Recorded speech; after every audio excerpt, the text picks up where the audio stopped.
kryeministrin izraelit apo me autoritetet palestinese.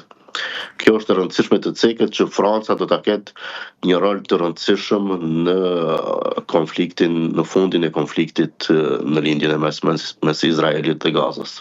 Ajo çfarë tashmë është përqendruar e gjithë vëmendja në fakt dhe nuk ka marrë ende përgjigje nga ana e Hamasit është roli i tij.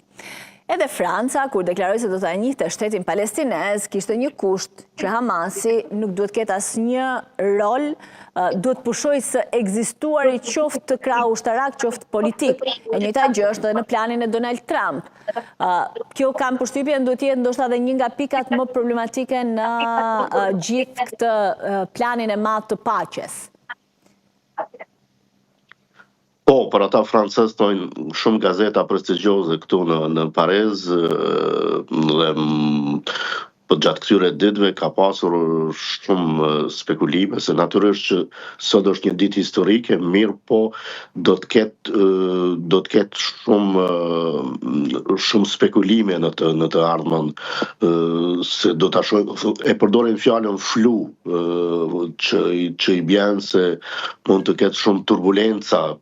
ky plani 20 pikësh i presidentit amerikan, duke u përqendruar se natyrisht se Hamasi është i gatshëm. Hamasi i cili nuk do të jetë prezent sot në Sharm el Sheikh, as kryeministri izraelit, po ashtu Benjamin Netanyahu, që të dy palët izraelite e Hamasit nuk janë prezent në Egjipt. Kjo është e rëndësishme për të cekur. Dhe natyrisht se e ardhmja Hamasit po i vije gati fundi, duhet të demilitarizohet, të tërhiqet totalisht nga Gaza, dhe të mos ketë asnjë aspekt politik dhe të mos luaj asnjë rol të rëndësishëm politik në Gaza. Pak a shumë e ka pranuar këtë pozitën se nuk do të ketë rol politik, ndoshta rolet politike do t'i marrin ndërkombëtarët, flitet që natyrisht ish kryeministri britanik Tony Blair të jetë në një emisar i rëndësishëm dhe ta ketë një rol kryesor në udhëheqjen e Gazas në të ardhmen, kjo mbetet ende për të parë. Mirë po natyrisht që për Hamasin është një humbje e madhe, një humbje logjike sipas komunitetit ndërkombëtar, sepse ajo akuzohet se të jetë një organizatë terroriste dhe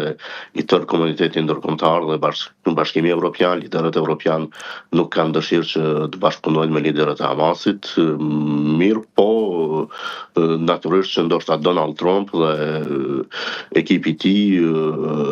do të mundohen që ata minimumi të mbesin të gjallë, liderët që kanë mbetur ende në Hamas të mbesin të gjallë me ndërmjetësimin e Katarit dhe Egjiptit dhe Arabisë Saudite, natyrisht. E kuptoj. Selam, në pikpyetje është vendosur dhe roli që do të ketë ish kryeministri britanik Tony Blair. U folë se ai do t'jeshtë i dyti në hierarkinë drejtuese të bordit të paqes, por duket se ka një mosdakordsi në lindjen e mesme për këtë e tha pak edhe zoti Trump. Po, sepse zoti Blair ka qenë një gazetare franceze këtu në Pariz, tregonte para disa ditë se si Tony Blair ka jetuar në një hotel luksoz në Jeruzalem, kur ishte emisar special i Kombeve të Bashkuara për lindjen e mesme para një kohe. Dhe shumë analistë e ekspertë ndërkombëtarë krahasojnë si një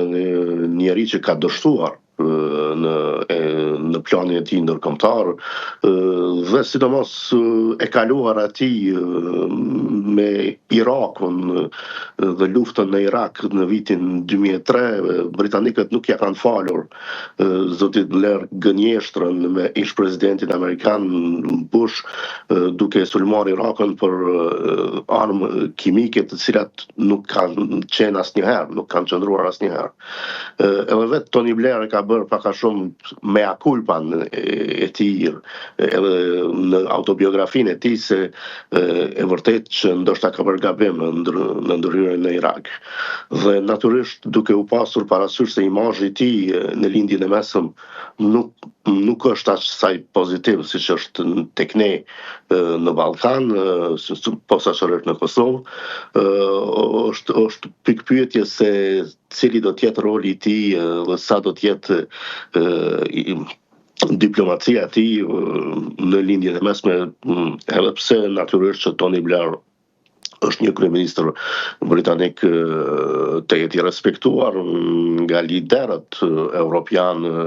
dhe botror, edhe liderët e lindjes së mesme, edhe kryeministri, edhe kabineti qeveritar i Izraelit ka respekt për zotin Blair